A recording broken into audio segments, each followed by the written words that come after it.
Hi everyone. Good morning and happy Halloween. Today we are presenting and we are going live uh, in just like maybe another 2 minutes. Uh, let's wait for another 2 minutes to kind of start it so that everyone can join us. And happy to connect today with everyone here. And how's everyone doing?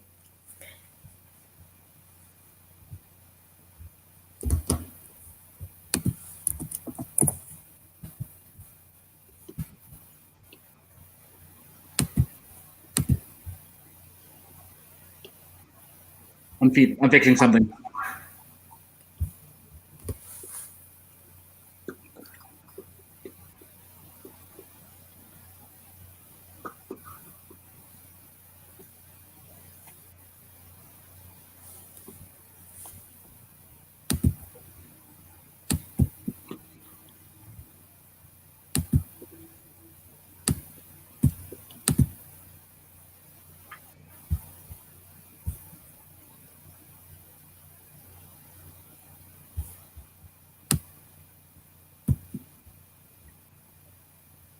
I think we can start in like another 2 minutes. That Then, works. yeah.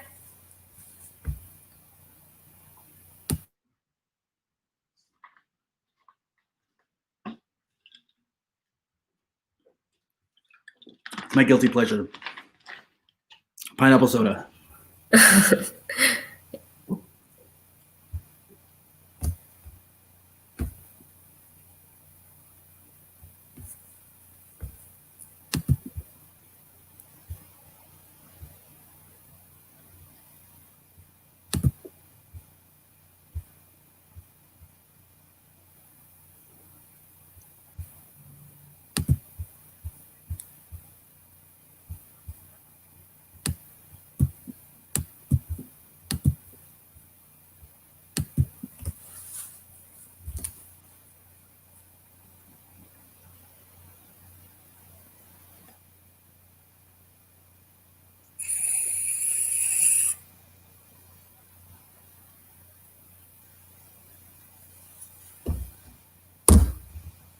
Okay, I think we can start. So, hi everyone. Good afternoon and happy Halloween because I think it's 31st October. So, I think everyone is in the mood of Halloween and going. So, we are back again, and I am here again today with our one of another very great mentor, Daniel Space, and I am here to kind of present and tell everyone. More about how you need to prepare for the upcoming interviews. I think GSC recently also announced that there's an GSC extension career fair happening and there will be like on the spot one-to-one interviews. So we thought that why not bringing more mentors from the FAANG organizations, from the FAANG companies. These mentors can help you better understand how to prepare, what to prepare. And Daniel, being from an HR background, who himself knows like how an HR process works, what is the hiring process, because he himself has more than 2 decades of experience of working with the FAANG companies and he has worked with them. So he kind of know how this whole things works in all these organizations. So he will be the great asset in terms of guiding everyone out there. And I think everyone who is like seeing our video today, who is live with us, please feel free to put their questions in the chat box. Daniel will take everything and we will discuss, we will guide you how and where, what you should do, what should be there in the resumes, LinkedIn. So, all the tips and things as an HR, Daniel will be sharing today. So, over to you, Daniel, and great to have you here. And thanks a lot for being part of this today. My pleasure, and thank you. And I'm going to first give a shout out to you, especially for your patience over the last few days, because as you've learned, I'm very much like a seat by the. I do things at the very last minute. So Nikita gets a big round of applause for being very patient with me as I did different colored slides and whatnot.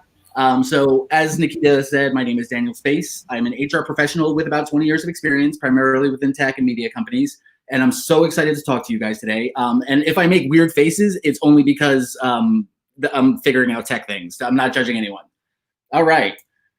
So my big element as it relates to employment is that I want people to have more choice and less chance. And that's one of the issues that we have as it relates to the United States, especially. So that you go through this whole college experience and then you kind of just figure out what you're doing. But because a lot of people don't really understand career paths, you sort of fall into it almost by random. And what I would really like is to have people have a much more conscientious decision making as it relates to their career. So about me, as I said, about 20 years of experience. There's all the cool companies I work for. I've consulted with some tech, media, and finance companies to a FAANG. And then I founded a few things that I'll tell you about later. So in terms of today's agenda, I want to go over what HR is and what HR isn't. I want to talk about job seekers as a cohort. I want to say what my request and my warning is, my guidance and not my advice, and then my parting thoughts. So HR has one of the worst reputations only from employees. And it's just because there's this sense of privilege and entitlement that HR has. And one of the things that you'll start to see as you enter corporate America is that you'll occasionally hear something like HR is not your friend, they only pretend to care about you, or HR is useless and does nothing, or HR is only interested in protecting the company. If they say that to you, they have made your life a little bit easier because it just shows they don't know about the function and they're just going from old stereotypes. So what I want to do is really explain that HR is not a universal hive mind. We're not a shared entity. We're not a collective. We're not a binary. We're not either or. Every single one of us is an individual. Every single one of us does our best. Every single one of us makes mistakes. Every single one of us has done something against the company policy to help an employee. And every one of us has screwed over an employee in the interest of the company. HR is just simply put the department in an organization that's designed to manage, optimize, and enhance the people practices. That's the only common metric that we all share. So thank you actually to the tech people. In the early kind of 2007, 2008, as the economy crashed, a lot of tech companies started to see an additional value to HR. Historically, they had been kind of back alley, back office, like very administrative, like not considered part of the company. And based on the economic crash, a lot of these tech companies started to see a real value in something called the HR business partner. And that was where they took someone and they put them embedded into the business so that this person could essentially act like a talent consultant for the business. And so to show kind of an example of that, when I was at Spotify, this is, for instance, like the Spotify org chart. I'm not sure if I should be sharing it, but who knows? I think it's fine. So when I was at Spotify, I partnered with Personalization, which was probably one of the most exciting companies and most exciting experiences I ever worked for. So if I'm sure almost all of you use Spotify religiously, so all of the metrics that they use, all of the data, all of the algorithms that they build, the machine learning that they have, that really understands your taste to make every single sign-on a personalized experience, this was this group. And so as you can see, it was broken into Jam and Quest, and those were the internal terms for the front-end features and the back-end features. The VP of Tech Research, the VP of Machine Learning, the Senior Director of Product Insights, and then the two of us were on the leadership team for Personalization, but we didn't chain into Personalization. So as you can see, my role was the Executive HR VP, where I had the compensation, recruiting, and HR analytics functions reporting to me. So as it relates to the role of an HR VP, I have to say, I was in the right place at the right time. I'm not naturally skilled at this. But it is like the sexiest role. If any of you ever want to go into HR, like it is the most frequently sought after role, like it's the highest paying role. And like, there's so much leverage and so much fun that comes with the job because we get to just be front facing with the business. And essentially the remit of an HR business partner is that it directs the entire talent strategy of a business unit. So I manage the whole performance management strategy. I'm responsible for engagement, productivity, promotions, progressions, attrition modeling. And attrition means when people leave companies. And then I developed the strategic workforce planning. And so what's funny is that people who are not really overly familiar with HR kind of think recruiters are the best people in HR to talk to. But really, a business partner is the best person to talk to because we build it from scratch. So essentially, I work with executives and we translate business objectives into headcount. And then I then do org design to make sure that the organization makes sense. I do the role creation, I do the leveling of the organization, the profile design. I'm the one that sets the comm banding and the strategy. I then build the interview questions. I'm the one that designs everything essentially from start to scratch. And then I give that to a recruiter. So the one thing that I take very, very seriously is the concept of employment. And I don't know if any of you are following me on LinkedIn, but you may have noticed that I have developed a reputation for harassing LinkedIn influencers. So what has happened was in March, when we got this huge spike of unemployment, all of a sudden, everyone started using job search hashtags, and they didn't have anything to do with job search. They have no interest in helping you get jobs. They just say the right thing as a way to build their audience. So one of the warnings that I always have, especially to students, new graduates, as well as the unemployed, is that you are a target market. So people are going to constantly try to market to you. And job search is like weight loss and relationship. There's no need to promise specific results, and they're always going to go with things that sort of promise prestige, and they make money with you being unemployed. And as you probably have seen on LinkedIn somewhat, is that everyone all of a sudden became a job search expert. And other than June, and then everyone was a Black Lives Matter expert. And then in July, we went back to job search. So as it relates to advice especially, this is something that I always try to tell every single person. And by the end of this slide, I might sound arrogant, and the intent is not to do that. But anytime an individual contributor gives you advice, you are getting individual point of view advice. So I know there's about 10 or 15 sort of relatively popular LinkedIn kind of influencers that are kind of in the late 20s. They have a few years of experience, and they're like, hey, I know how to get you into Snap. I know how to get you into Uber. This is what I do. And you can always disregard it, because what you're getting is product strategy. You're not actually getting advice. You're getting point of view, perspective, and just packaged as product strategy. When HR gives advice, we're giving it from a systemic point of view. So I'm not telling you, hey, here's what I did once to get hired. I'm telling you, I designed the effing thing. I know exactly how it works. And I know how it works, and HR knows how it works. When we talk about systemic, it's because we have a series of patterns that start to show best practices. So everyone who's an HRBP knows what resumes attract hiring managers, because we've seen the ones that get there. We know the type of people that hiring managers hire. We know the hiring managers' weak spots. Like in my last company, I knew that one of my hiring managers had a soft spot for young, petite Asian women. And so anytime we would have an interview panel, I would be like, no, you can't shoot. Like, okay, we have to justify all of these things. And so that's what I mean in terms of systemic advice. So anytime you get systemic advice, you are getting amazing advice, because it's coming from the internal perspective.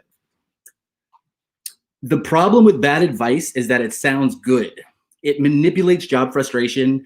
It promises an easy, secret, hidden tactic. It utilizes what's called a champion voice, as though it's speaking on behalf of the job seekers.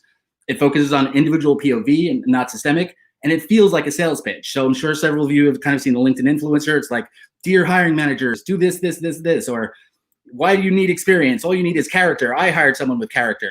Like, that's an example of a manipulative post, because it's just designed to rile you. It's not actually solving anything. No one is looking. Hiring managers are not on LinkedIn saying, oh, wait, we should probably take advice from these people.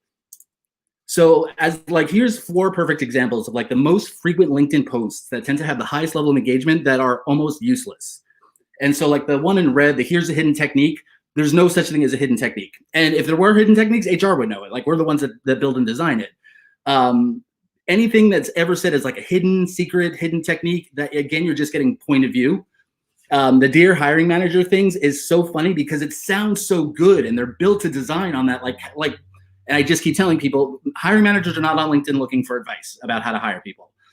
And then there's the quote in orange is one of the ones that really upset me. And I harass a bunch of TikTok creators who say this, because if you do this, so this is like this piece of advice that's been floating around for a few months, that when the recruiter says to you, what are you thinking in terms of salary range? Their response or their advice is to say, don't answer that question. Don't answer that question until you get an offer, or ask them back, what's the budget? That will make sure that you get passed on. The recruiter is not interested in playing games. The recruiter probably asks 2 or 3 times, and if you don't give them an answer, they will move on. And I saw a few people posting on LinkedIn that they were so pissed off because they received this advice. So this is one of those things where I always encourage people, before you take any advice, especially because you're a target market, of checking the credentials. And then there's one that upset me a month ago, because it says, oh, companies are in a hiring frenzy and no one's using the cold email or cold LinkedIn, but everyone is using it because everyone is saying to do it. And those are the types of things that I really want to make sure job seekers are more aware of. So, as my favorite term, check the receipts. So before you take any advice, does the person have HR hiring experience?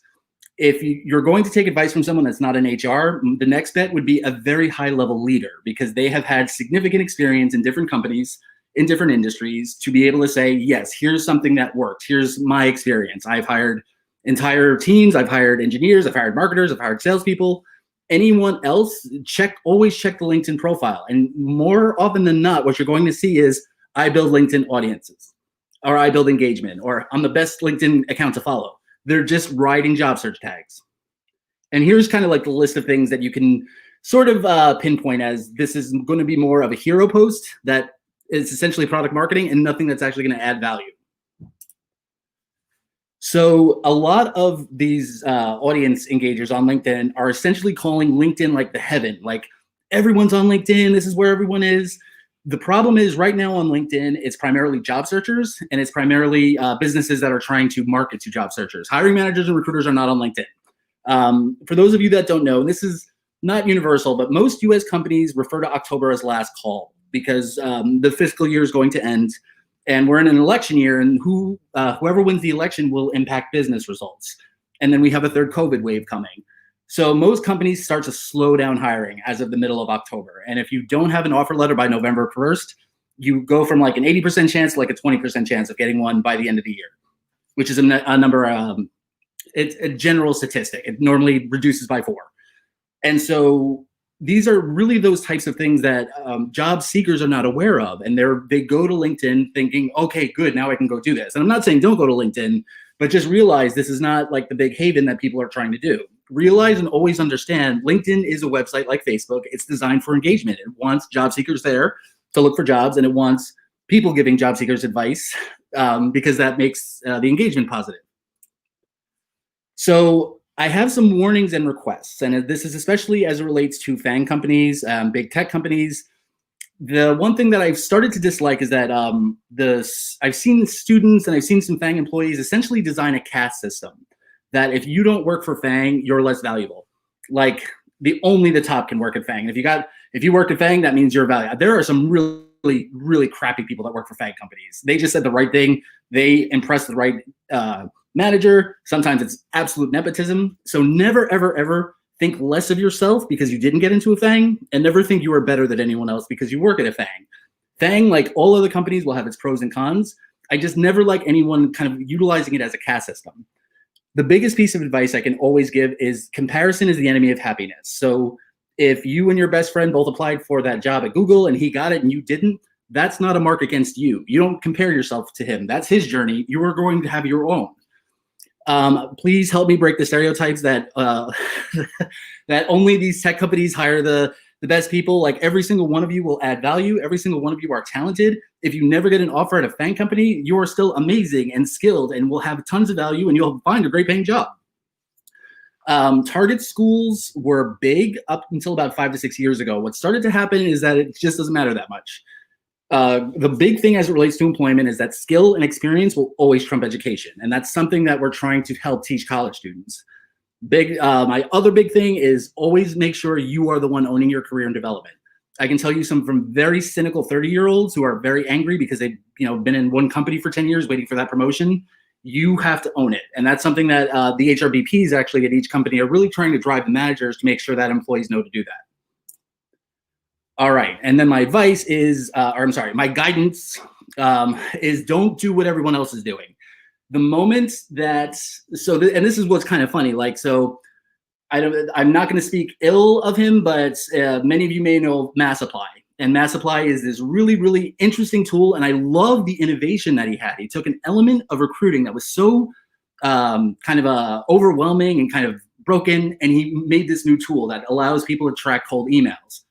The problem is he sells it as, hey, here's this new tactic. But if someone sells something to 60,000 people, then it's not a secret tactic. And what I can tell you is that managers and recruiters are so annoyed because of the sheer amount of cold emails that they get. So if anyone ever says secret tips for resumes, LinkedIn, referral networking, throw it away.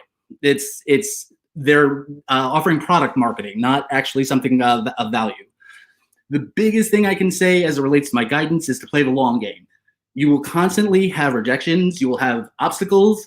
You will have, you will learn many, many times to be grateful that you didn't get what you thought you wanted because it works out later on. And then when you look back, you're like, oh, that really worked out so well. So the usual ratio, this is an important point, especially as it relates to hiring. And so one of the big important parts as it relates to hiring is that to be aware of the job market trends. So right now we're in one of the worst job markets we've ever seen. We have all of these unemployed people starting in March and April. Then we added the 2020 graduates to it. And now we're going to be adding the 2021 graduates next year because companies are still starting to kind of parse down. So this is not a direct number statistic. This is just generally the FAANG HRBPs kind of all talk to each other just based on the percentage of applicants to open positions. And as you can see, it is extraordinarily competitive. And so this ties into the earlier slide. If you don't get a job for one of these companies, congratulations, you're in the 98%. Like, no one's getting these jobs because there's just such a small pool of open roles and a huge number of applicants. So I always try to encourage people, never, ever, ever feel bad for not getting a job in a bad job market, because job search, in addition to everything else, is also a game of statistics. And this is why actually resources like FAANGPath will absolutely increase your chances, because these are people who are in those companies. So they have the levels of systemic advice as mentors, and they're representatives. So they can say, hey, while Daniel can say this general advice as it relates to tech companies, at Netflix, we do something a little bit specific, and I don't have that information. So this is why companies like FAANGPath are actually absolutely amazing if that is your goal. Oh my God. Excellent. Okay.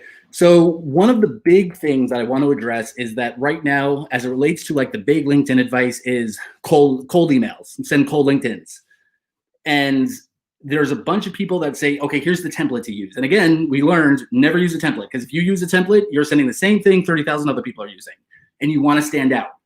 So as it relates to a job, what I thought was the best example of a cold email leading to an amazing network opportunity was I hired an HR manager about 5 or 6 years ago.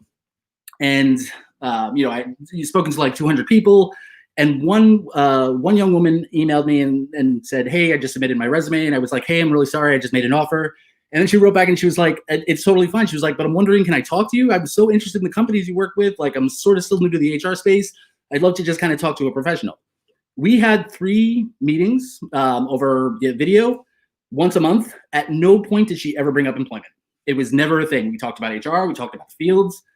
And then what happened? She totally emotionally manipulated me. I became her champion. She didn't do it intentionally, but she built a relationship with me where I was her champion. So every time I saw a LinkedIn post saying, hey, I need an HR manager, I'd be like, oh, wait, I have the perfect person. Every time I saw a job description, I was fighting for her. That's where you want to be. You don't want to try to sell yourself to hiring managers. You want people inside the company selling you.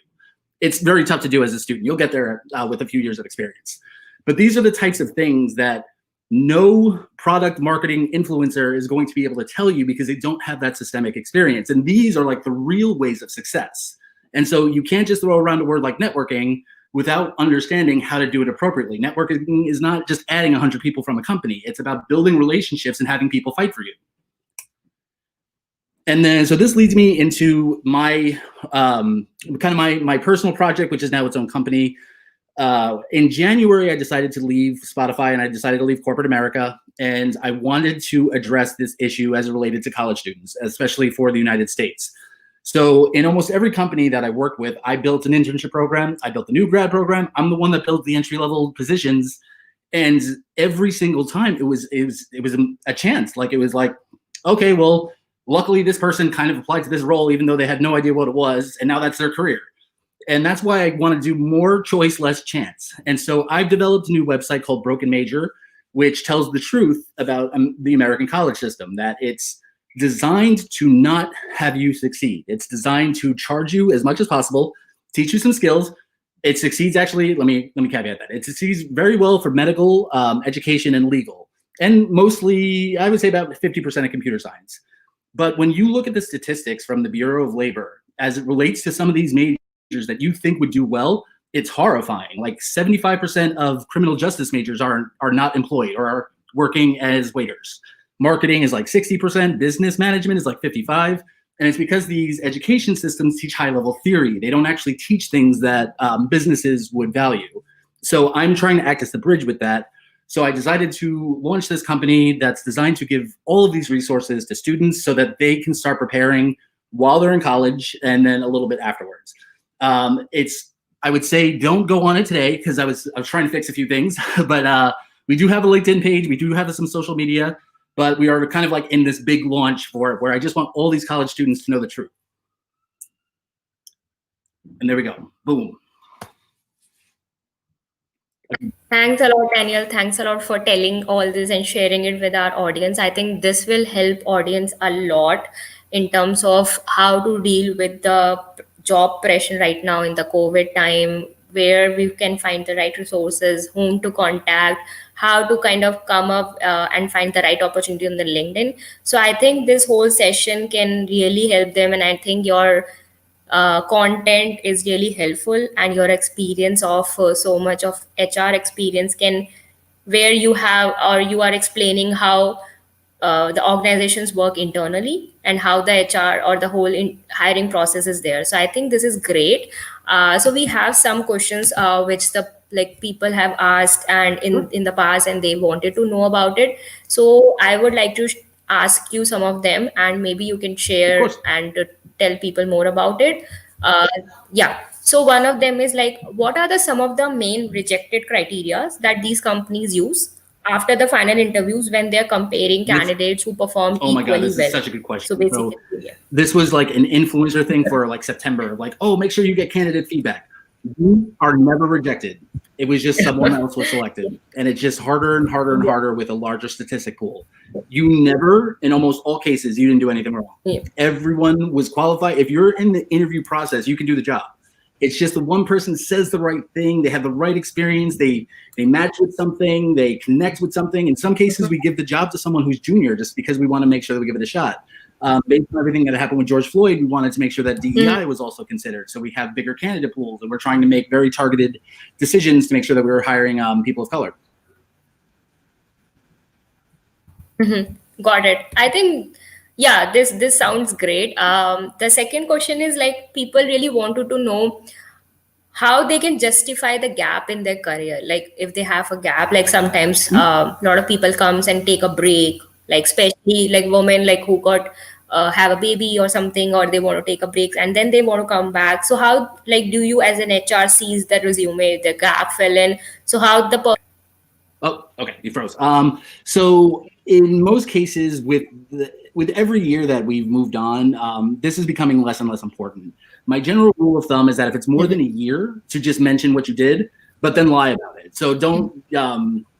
This is gonna sound weird that HR starts to lie about it, but what you want is, what you're trying to put on the resume is you're trying to account for the gap year so that it doesn't look like you're deliberately leaving it out. So, you know, if you went traveling in Europe, you can say traveled in Europe, attended a few conferences, wrote an article on Medium. This way it shows that you remain relevant. What you don't want is like a 2-year experience gap, and it's just like you're just ignoring it and not accounting for it. Yep, got it. Yeah, I think that's great. The next question is, where can I find latest job opportunities regularly and timely? Like, other than, I think, the LinkedIn, people are asking like where they can approach and they can say, okay, this is the website and this is where we can directly come in and we can find everything together. So LinkedIn is going to be your best option. Out of all the job search boards, LinkedIn won. Its algorithms, its ML are all fantastic. The ability that it has to recognize you are all great. The one thing that will always trump LinkedIn is if you follow the website of the company directly, because that will normally go out first before LinkedIn picks it up. Okay, got it. Okay. And the next question is how to face questions when asked about change of employment, because a lot of people changes their jobs, right? So they, like, generally the first questions comes in, why you want to change your job?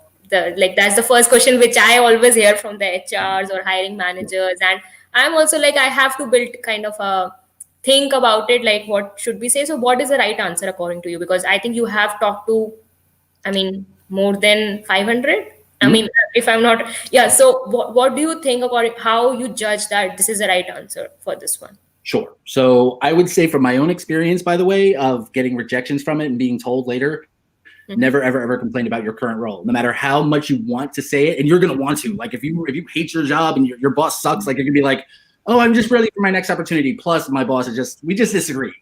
Any thread that you have that is you're going to speak ill of the former company is kind of like an immediate alarm for them. I would say over the last few years, it has become very, very acceptable just to say it was time for my next opportunity. Got it. Okay. I think the next question is, this is also a very common question and everyone wants to know how to answer the salary question. Oh boy. I mean, this is really like everyone wants to know like the salary part. I think. So first, ignore influencers who say don't answer the question.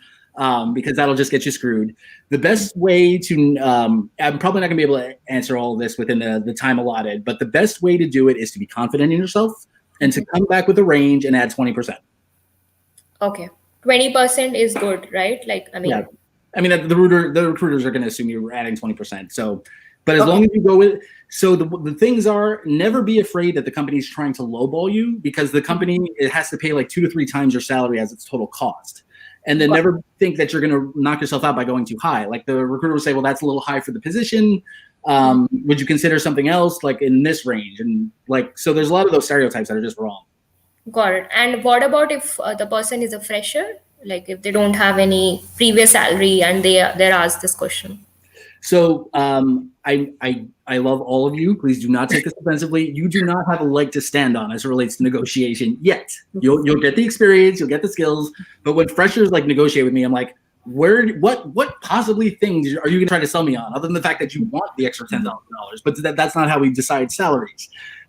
So the idea, honestly speaking, is that your first job, you're not going to have a lot of negotiation room. And you kind of just accept what the company gives you because you don't really have the skills and experience yet, unless you did. And if that's the case, then you can kind of refer back to that. So you can certainly ask. The one big thing that I always encourage people is to ask questions like, how is the salary determined? And again, I'm trying to be cool. And so I have stuff on TikTok in which I explain how the best way to have compensation discussions is to use the common compensation terms and to not allow these old stereotypes of not talking about compensation to continue. Got it. Okay. And the next question is like, what do you look for a candidate with experience? Like, what do you generally see in the resume? Like when you get the shortlisting, what generally are the things like what you shortlist based on that? Out of 100,000, I don't think there's a common theme. So in most cases, when we look at for resumes, and this is again where I'm going to say this thing. If anyone ever says this is how you do it, then you know it's wrong, because every single thing is different. So there's times when I build a workforce planning model where I'm going to say, like for data analysts, like we have a lot of data analysts. So this year, let's hire some junior data analysts and let's build the bench strength. So even though we have data analysts, like we're actually starting to target more junior people as a conscientious way to go up. So I would say it's based on what the company strategy is, but the idea is really to always think about that the company's perspective is a role that's going to add value, or a resume that's going to add value. Yep. Got it. The next question is, how many times should I follow up when a FAANG Plus employee requests an interview but does not confirm after I have sent in my availability? So a lot of people face this and they're like that we are available on this date, but they generally don't hear back. So what should they do, and how much should they follow up, and what is the time period? Like they should follow up like the next stage, they should wait for a week, or like what do you suggest? So I'm going to start with a little bit of bad news, and I'll go into good news. Following up with recruiters and hiring managers are like following up with the person that broke up with you. They know how to reach you. Like they haven't forgotten you. And in most cases, if you don't hear back from them in that time frame, it's because something has happened internally. And recruiters are notoriously bad for communicating this. And of course, you're screwed and you're nervous and wondering what the hell. Oh my God! I just want to. The person reached out to me and I want to schedule the interview. And the recruiter's like, "Yeah, you're one of 57 people that I have to talk to."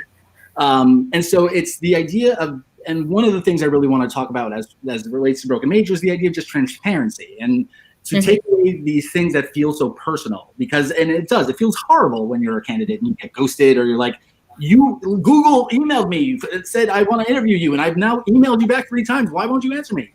And in most cases, it's just the person on the other side is just so overwhelmed with a bunch of other things, and they'll just get to it.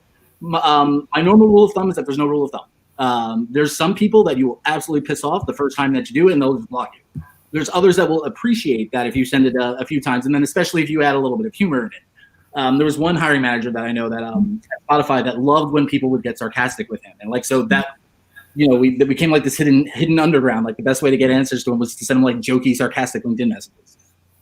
Got it. I think this sounds good. I think this question is also very famous, and everyone wants to know. Google recommends one page for business roles. Do you agree? Okay. This is going to be a perfect example of point of view versus systemic. The point of a resume is to show as much information in kind of a format of, where's my head? In kind of a format of most important to less important. recruiters have started to say all resumes should be one page because they're just so overwhelmed with candidates that they don't really go to page two. Mm-hmm. So to understand the context is really important because that's when you build your resume, you're like, okay, so the goal is to put as much valuable information as possible. Yep. But if anyone ever tells you, like if you submit more than one page, you'll be rejected, tell them that they're a bad recruiter, and that's we would never ever reject someone because they went to a page and a quarter. Mm-hmm. Got it. I think this sounds good, and I think we have already discussed a lot of things today, and you have already shared your great experience with everyone in terms of how they should prepare, what they should do, what is the right approach, and definitely in the COVID time, how should we kind of do that. So, and thanks a lot for sharing everything today. I My think pleasure. it's a great session. I think everyone learned a lot. And definitely, if anyone wants to reach out to you, please reach out to Daniel. He has launched his new page, new website, which is called www.brokenmajor.com. Here's a link for this. So please go and visit that. And he's definitely doing a lot of for the people who are graduating and who are going to graduate in December. So please reach out over the specifically the students. And on the same hand, I would like to share with you that we are going to have our next session the next weekend with Edward. He's currently working as a product marketing manager at Microsoft and graduated recently from Washington State University. So it's happening again next week and next Saturday, 1 p.m. PDT. So I'm very excited for that. And thanks a lot, Daniel, again, Yep. and for taking out time and sharing your experience and valuable insight with everyone today. Thank Absolutely. you. And please follow me on TikTok because it's so cringy to watch a 40-year-old man try to make TikTok videos. Sure, It's I think very entertaining. you will be getting a lot of followers today. For sure. Awesome. Yeah. Okay. All right. Bye, Thanks, everyone. Daniel. Take care. Happy Halloween again. Bye.